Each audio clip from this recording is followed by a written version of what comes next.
বলেছিলি মেয়ে দেখা শুরু করেছে। শীতল খুব বিরক্ত হয়। বিয়ে পাগল ছেলে নিজের বিয়ের কথা নিজে বলতে পারে না, অথচ তাকে বাঘের মুখে ঠেলে দেয়। কিন্তু কি আর করার, হাল ছেড়ে দিলে তো চলবে না। গেরাকলে ফেসে গেছে, সহ্য করতেই হবে। 1.5 ঘন্টার মতো ঘুমিয়ে বিছানা ছাড়লো শীতল। তারপর কিয়ারাকে বের হতে বলে নিজেও কোচিংয়ের উদ্দেশ্যে বের হলো, মুখে মিটিমিটি হাসি। নতুন ফোন, নতুন সিম, নতুন ফেসবুক আইডি পেয়ে খুশি যেন ধরে না। কোচিংয়ে গিয়ে সে সবার আগে কিয়ারার আইফোন দেখালো। ভাব নিয়ে ছবিও তুললো দুই বান্ধবী। তারপর কোচিং শেষে বের হয়ে দেখে কিয়ারার বাবা দাঁড়িয়ে আছে। কিয়ারার মামাতো বোনের জন্মদিন, তাই এখান থেকে সোজা মামাবাড়ি চলে যাবে তারা। শীতলকে সাবধানে যেতে বলে কিয়ারা চলে গেল তার বাবার সাথে। শীতলও চলল বাড়ির দিকে। তবে সাবধানে রাস্তা পার হলো।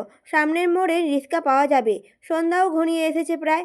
সে মোড়ের দিকে যাওয়ার জন্য পা বাড়াতেই কিছু লোক তার পথ আটকে দাঁড়ালো। অচেনা ছেলেপুলে দেখেও মিষ্টি করে হেসে শুধালো ছেলেগুলোকে, শুদ্ধ ভাই আপনাদেরকে পাঠিয়েছে আমাকে নিয়ে যাওয়ার জন্য। শীতল জিজ্ঞাসা করলো, শুদ্ধ ভাই কোথায়? ছেলেগুলো বলল, সামনের একটা রিসোর্টে ওনার ফ্রেন্ডের বার্থডে পার্টি হচ্ছে, তাই ভাই আপনাকে নিয়ে যাওয়ার কথা বলেছে। শীতল বলল, আপনারা ঢপ মারছেন না তো? ছেলেটি বলল, কি যে বলেন ছোট আপু, সেই সাহস কি আমাদের আছে? শীতল বলল, আপনারাও কি শুদ্ধ ভাইকে ভয় পান বুঝি? ছেলেগুলো বলল, তা তো একটু পাই। একথা শুনে শীতল খিলখিল করে হেসে উঠল। শুদ্ধকে ভয় পায় এমনও লোক আছে দেখে ভালোই লাগলো। ছেলেগুলো তার সঙ্গে গল্প করতে করতে গাড়ির কাছে গেল।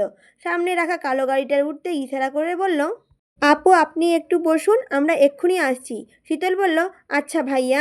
ছেলেগুলো একটু দূরে দাঁড়িয়ে কাকে যেন ফোন করলো। কল রিসিভ না করায় কল দিতেই থাকলো। নিজেরা গুজুর ফুসুর করে সামনের দোকান থেকে সিগারেট কিনলো। তাদের মতিগতি খেয়াল করে শীতলে কেমন যেন লাগলো।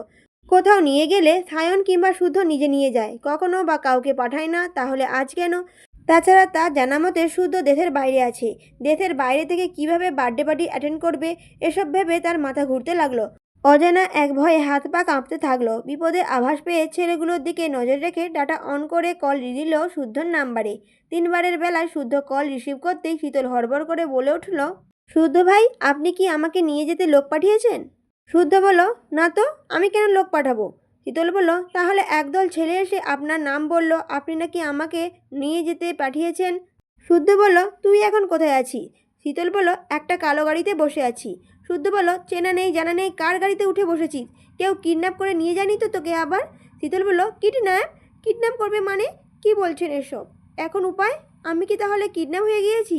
তাহলে কি আমি অজ্ঞান হয়ে যাব? শুদ্ধ বলল, অজ্ঞান হয়ে যাবি মানে? শীতল বলল, গুন্ডারা ধরতে এলে সিনেমার নায়িকারা যেভাবে অজ্ঞান হয়ে যায় ওভাবে।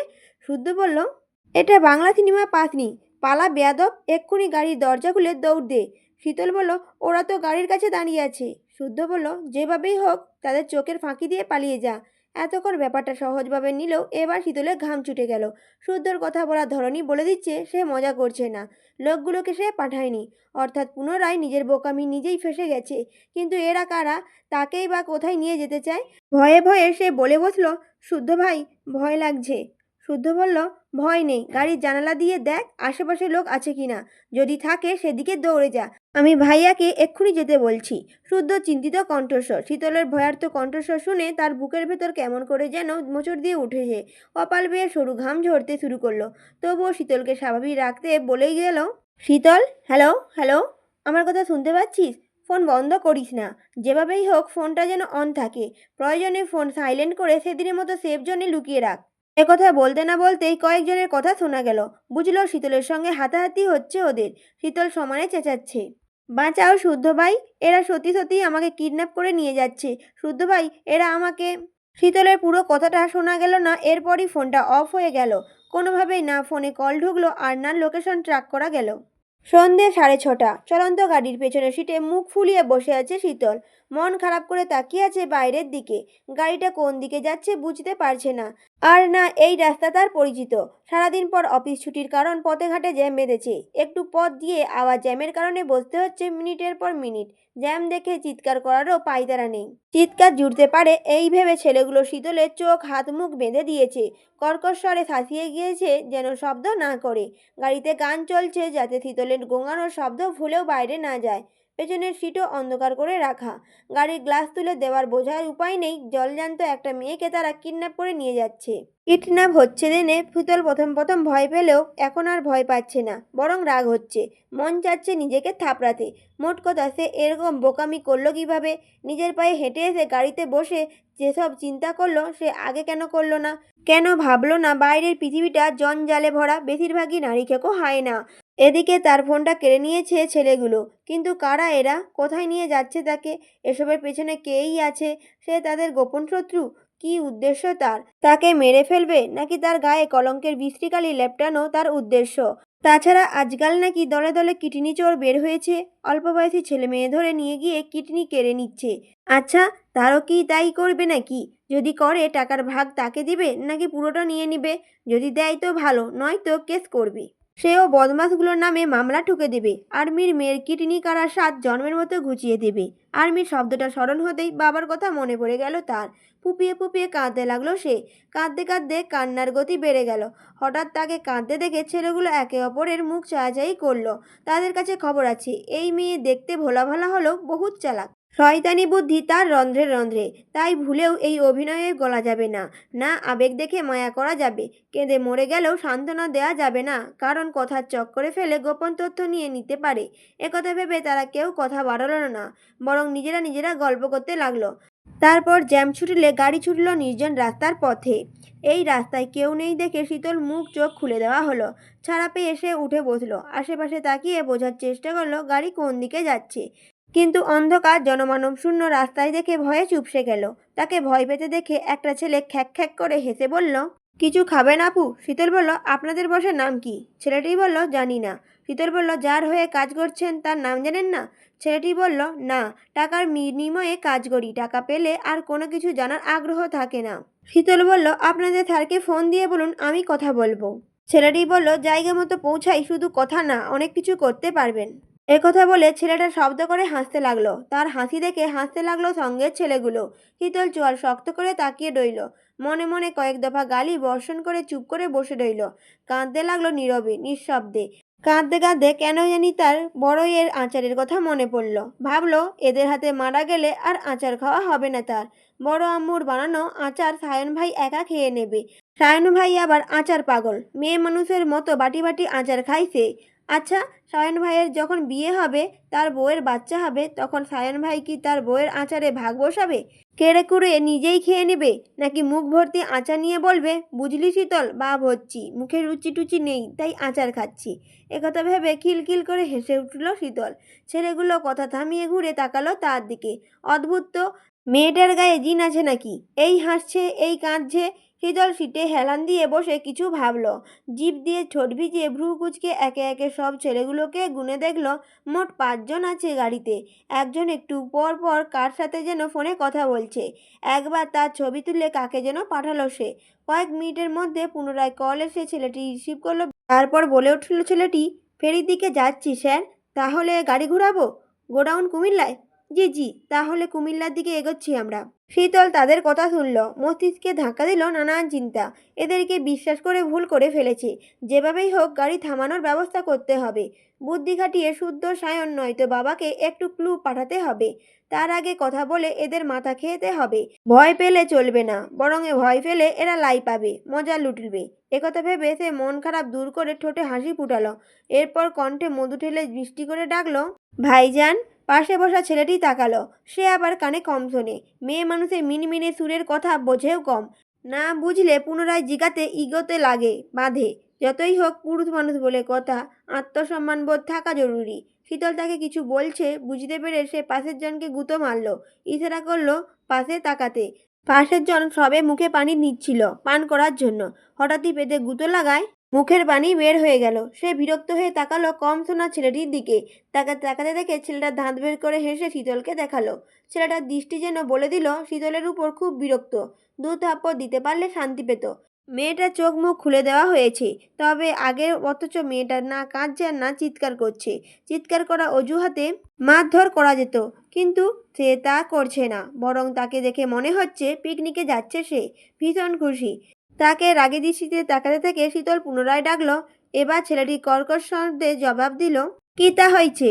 শীতল ভ্রু কুঁচকালো, ইচ্ছে করলো মুখ বরাবর একটা ঘুষি মেরে বলতে, আমাকে কিডন্যাপ করে আমাকেই বলছিস কিতা হয়েছে হারামির দল, একবার ছাড়া পাই, তোদের পেছনে লাল কাপড় বেঁধে শুদ্ধ সারের গুঁতো না খাওয়ালে আমার নামও শীতল না। তখন ভালো করে বুঝবি আমার আসলে কিতা হয়েছে। মনের কথা মুখ ফুটে বলা হলো না শীতলের, কোনো মতে কথা গেলে মুখ এইটুকু করে বসে রইল। তখন ড্রাইভারের পাশে বসা ছেলেটি মুখে হাসি মুখে শুধালো, কোনো সমস্যা আপু? শীতল সাহস পেল, বেঁধে রাখা হাতটা মুচড়ামুচড়ি করে বলল, এই ভাই বড় আচার আছে আপনার কাছে? ছেলেটি বলল, না নেই। শীতল বলল, নেই মানে কেন নেই? এখনই দেবো একটা গাঁটটা। কিডন্যাপ করার সময় মনে ছিল না গাড়িতে উঠলে আমরা বমি পাই, মাথা ঘুরায়, এখন দেই আপনার গায়ে হড়হড় করে বমি করে? ছেলেটি বলল, মস্ত বড় ভুল হয়ে গেছে ম্যাডাম, পরের বার কিডন্যাপ করতে এলে আপনার জন্য বড় আচার নিয়ে আসবো। শীতল বলল, ঠিক আছে ঠিক আছে, কিন্তু আমাকে নিয়ে যাচ্ছেনটা কোথায়? এক কাজ করুন, কক্সবাজার, রাঙামাটি নয়তো সাজেকের দিকে চলুন। জীবনে কখনো মন খুলে বেড়াতে পারলাম না, এই সুযোগে ঘুরে আসাও হবে। ছেলেটি বলল, ম্যাডাম আপনাকে কিডন্যাপ করেছি, হানিমুনে নিয়ে যাচ্ছি না। শীতল বলল, আপনাদের মতো পেট মোটা বয়রা টাকলা পোলাপানের সাথে আমি হানিমুনে যেতাম না। যা বলেছি শুনুন, নয়তো আপনাদের মালিককে বলে বিচার দেব কিন্তু। ছেলেটি বলল, স্যার বলেছে আপনাকে কুমিল্লায় নিয়ে যেতে। শীতল বলল, কেন? রসমালাই খাওয়াতে? ছেলেটি বলল, না আপনাকে খেতে। শীতল বলল, আমাকে কেন খাবে? তার বাড়ি মা বোন নেই?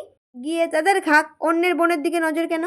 একথা শুনে ছেলেটা চুপ হয়ে গেল। গাড়ি উঠে অবধি বক বক করতেই আছে মেয়েটা, প্রশ্নের বহর থামছে না। কান মাথা ঝপ ঝালাফালা করে দিল, শুধু বসের জন্য কিছু বলতেও পারছে না, নয়তো এতক্ষণে জানে দফারফা করে ফেলতো। ছেলেটা চুপ হয়ে গেল দেখে শীতল কথা বাড়ালো না, কিছুক্ষণ পর নড়ে চড়ে বসলো। কিন্তু কতক্ষণ আর এভাবে বসে থাকা যায়? একদিক দিয়ে নিশ্চিন্ত, শুদ্ধ জেনে গিয়েছে তার মানে কিছু করবেই, নিশ্চয়ই কোনো না কোনো পথ খুঁজে বের করবেই সে। তবে ফোন অন থাকার কথা বলেছিল শুদ্ধ, কিন্তু ছেলেগুলো তার ফোনটা কেড়ে বন্ধ করে দিয়েছে। রাত বাড়ছে, গভীর রাত, ঘড়িতে কটা বাজে কে জানে। আম্মুরা বাসায় ফিরেছে, ওনারা বাসায় ফিরে তাকেও না পেয়ে চিন্তা করছে নিশ্চয়ই, কান্নাকাটিও শুরু হয়ে গিয়েছে বোধহয়। এখন কি করবে সে, কিভাবে ছাড়া পাবে? রোজ পত্রিকা খুললে দেখা যায় ধর্ষণের সংবাদ, তার সাথেও কি এমন কিছু ঘটবে? চৌধুরী বাড়ির সদস্যের মাথা হেড হবে শুধু তার বোকামির কারণে? বড় আব্বু, মেজ আব্বু, আব্বু, সায়ন ভাই, শুদ্ধ ভাই, তারা কি লজ্জায় পড়ে যাবে? তাদের সুখপূর্ণ জীবনে অসম্মানের তকমা লাগাবে তার কারণে? বড় আম্মু, সেজ আম্মু, আম্মুরা কি তার জন্য কাঁদবে? শখ আপু, স্বর্ণ আপু, এরা কি মন খারাপ করবে নাকি খুশি হবে জ্বালাতন করা মানুষটা হারিয়ে গেলে? এসব ভেবে তার গলা শুকিয়ে এলো, কণ্ঠ রোধ হয়ে গেল বুক চাপা কান্নায়। ভয়ে কাঁপতে লাগলো সে। নির্জন রাস্তায় তার উপরে এতগুলো ছেলে, সিটে হেলান দিয়ে চোখ বন্ধ করে বসে রইল শীতল। না, একটু জল খাওয়া দরকার। সে ছেলেগুলোকে বলল পানি খাবে, তাকে পানি খাওয়ানোর কথা হলো। কিছুক্ষণ পর বলল ক্ষুধা পেয়েছে, তাকে খাবারও দেওয়া হলো, অথচ খাবার গলা দিয়ে নামছে না।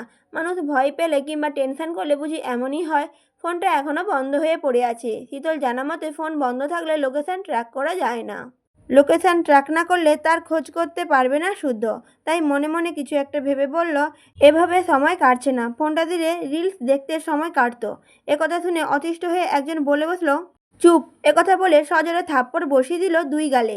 দাঁতের সাথে ঠোঁট লেগে রক্ত বের হলো। পুরুষালী শক্ত হাতে থাপ্পড়ে গালে 5 আঙুলের দাগ বসে গেল। শীতল হতবাক হয়ে তাকিয়ে রইল ছেলেটার দিকে। অকারণে মারার জন্য খুব রাগ হলো তার। সেও এক পা তুলে আচমকা লাথি বসালো ছেলেটার প্যান্টে বরাবর। তার এহেন কাণ্ডে পাশের ছেলেটা এবার রেগে আরেকটা থাপ্পড় বসিয়ে দিল। তারপর হিজাব টেনে খুলে ফেললো। এক হাতে নাক চেপে ধরে আরেক হাতে শক্ত করে চেপে ধরলো শীতলের গলা। নিঃশ্বাস নিতে না পেরে শীতল কাটা মুরগির মতো ছটপট করতে লাগলো। হাত পা ছুঁড়েও ছেলেটাকে ছাড়াতে পারল না। এবার প্রাণটা বুঝি যায় যায়। এতক্ষণ ভয় দূর করতে বক বক করছিল শীতল, বোঝাতে চেয়েছিল সে ভয় পাচ্ছে না, স্বাভাবিক আছে। আসলেই তাই, এতগুলো ছেলের মাঝে স্বাভাবিক থাকা যায়? থাকাও কি সম্ভব? এদিকে তার বকবকানিতে অতিষ্ঠ হয়ে অন্য ছেলেগুলো থামানো তো দূর, এগিয়ে এলো না, বরং দেখলো, হাসলো। পরে শীতলের চোখ জোড়া উল্টে আসলে তারা ছেলেটাকে কোনো মতে সরালো। তবে ছেলেটা সরার আগে শীতলের বুকে সজোরে একটা লাথি বসালো। লাথিটা লেগেছে হাড় বরাবর। এই বুঝি প্রাণ পাখিটা বেরিয়ে এলো।